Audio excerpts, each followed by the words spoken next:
Alright, finished the insulation other than this one back piece that I still gotta figure out how to do over the gate. Got the fan wired in. It's going to 12 volt. We fired up. This is the Max Air 7500. That's the low profile. That's the different shroud. And then you can even change it from in out.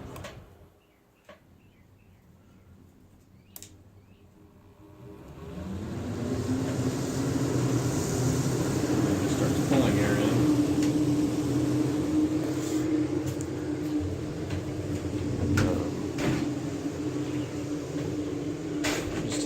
I put in the other 13 amp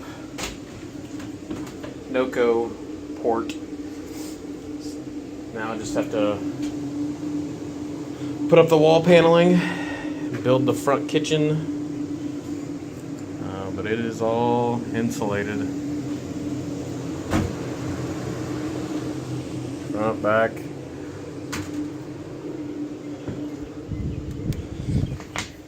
But that's this week's update.